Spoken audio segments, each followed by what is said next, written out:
Well, we're not going to wait. We've got to give Obama a chance here because he may very well be a good one. And politics is, it's just a nasty business. I'm glad Obama does not have the experience because I've often said the more experience you have, the worse you get in politics.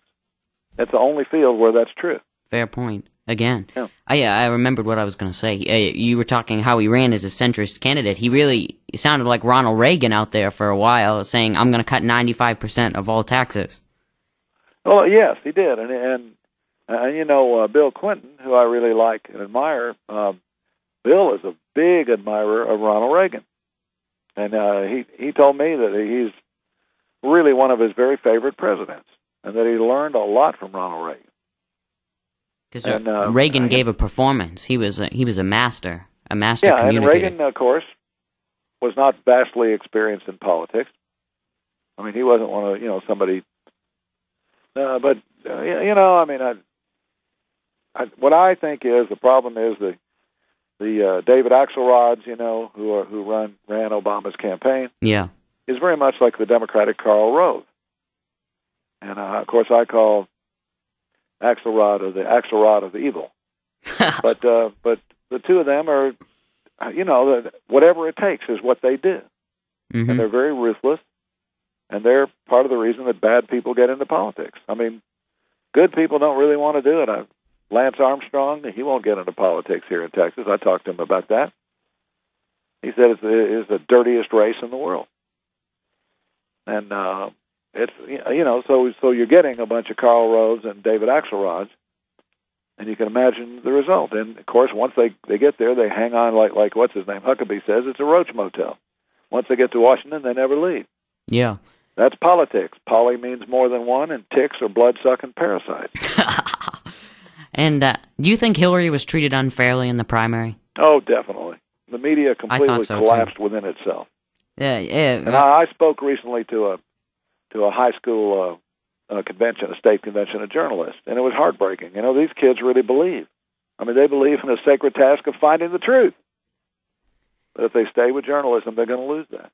Probably. And maybe this new generation can change all that. And NBC, and this sounds a little bit like Bill O'Reilly, I also believe it's true that MSNBC and NBC, they were totally in the tank for Obama. I mean, they knocked Hillary down every chance they could, just about, overall. The media in general carried Obama on a royal litter right into the White House.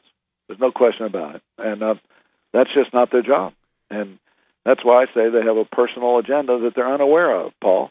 If you went and talked to those individual people like Chris Matthews or Keith Olbermann, and you told them, don't you see how one-sided you are and how you're so closed-minded, they would be shocked. They would think you're an idiot. They'd say, what are you talking about? They really do think they're open and objective. And to the Obama campaign, well, I feel they played the race card against, for example, Geraldine Ferraro, part of the Clinton campaign. Yep. When she was only relating Obama's current experience to her past, being the only, the first woman is the only woman for the Democratic vice presidential nomination, saying if she was a man with her kind of credentials back then, she would not have been chosen as the nominee. And then they threw the race card at Billy Shaheen here in New Hampshire. Then they hung Bill Clinton out to dry. Yeah, they accused him of playing the race card. Yeah, so I would just say, that's ridiculous. It's Obama should have stood up like a man at that point. He should have picked Hillary, by the way, for vice president. She deserved it. I almost thought McCain should have picked Hillary, too. I thought that would have been interesting if he could have done it, but he decided to try to run a base campaign while trying to lean towards the liberal media. I think that was his mistake. He didn't choose one of the other. I don't think it would have mattered. I mean, it wasn't, he was up against too much, carrying all the Republicans deserved to be spanked and sent to bed without their supper, and that's what America did. And when the economy collapsed, that just did it. That was the last straw, even for Republicans. They said, oh, my God, how is this possible? This guy's got us into 2 wars, and the economy tanks. That's never happened in the history of our country. You may have a bad war you don't like, an unpopular war, but at least the economy's doing well. Yeah. I mean, to bring all that down at the same time is a real trick. But and Bill called Barney Frank on this, and he wouldn't admit to it. He had a lot of responsibility for what happened. A lot of it was his fault, 'cause he said that Fannie Mae and Freddie Mac were still good investments, right, and he foresaw them as being. And he wouldn't stand up and say this is partly my fault. He tried to blame everyone else. Well, those guys are all crooks, every one of them. I mean, with the possible exception, I do think that Lieberman and McCain are cleaner than many of the others, but most of the senators are crooks, and they're phonies and they're arrogant. And I mean, Al Franken is the perfect soul of a senator. He'll fit right in. He'll fit in perfectly. I don't know how someone like him could get nominated. Because he thinks he's the smartest guy in the world, and so do most of the senators. And it hasn't changed since Mark Twain's time, when Mark Twain said that there is no native criminal class in America except the U.S. Congress. And you actually have a relatively new book released over the summer that sort of speaks to part of this political corruption and also your time working in Texas politics. You can lead a politician to water, but you can't make him think. Right. And I'm trying to tell the truth. I once did an interview with Jerry Springer, who during the campaign, and he told me, he says, "Kinky, don't you realize you can't tell the truth?" And I said, "You're wrong, and I'm going to prove you're wrong."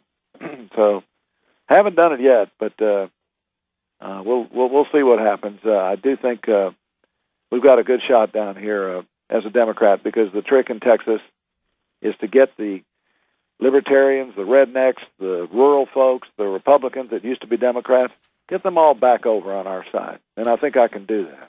The Reagan and whoever Democrats can do that can win, because we haven't won a race here, a statewide race, the Democrats haven't, since Ann Richards' first term, and that may be 19 or 20 years, Paul. Yeah, long time. Yeah. And I know our time's running short, but you are quite a cigar aficionado, too, if anyone listening out there doesn't already know that. And you established your own cigar company about a year ago, correct? Right, KFC, Kinky Friedman Cigars. You can buy these boogers on the website, kinkyfriedman.com. And also, let's not forget Utopia Animal Rescue Ranch. Sure, yeah. Which is something we've been doing down here for 10 years, and we've now adopted out thousands of stray and abused animals. And it's really a great thing to do, I think. It opens the gates of heaven a little bit wider, and anybody up there interested, please check out utopiarescue.com. We will, and you've done a lot of great work for animal rights, and well, I always say money may buy you a fine dog, but only love can make him wag his tail. Well, once again, the great Kinky Friedman, singer, songwriter, author, politician, cowboy, philosopher. Thank you so much for appearing here on my radio show. It's been a true honor to have you. I've had a lot of fun. I know everyone listening out there really enjoyed our conversation here tonight. Well, thank you, Paul, and may the God of your choice bless you. Well, thank you very much, and I think right now we're going to take a listen to Ride 'em Jew Boy.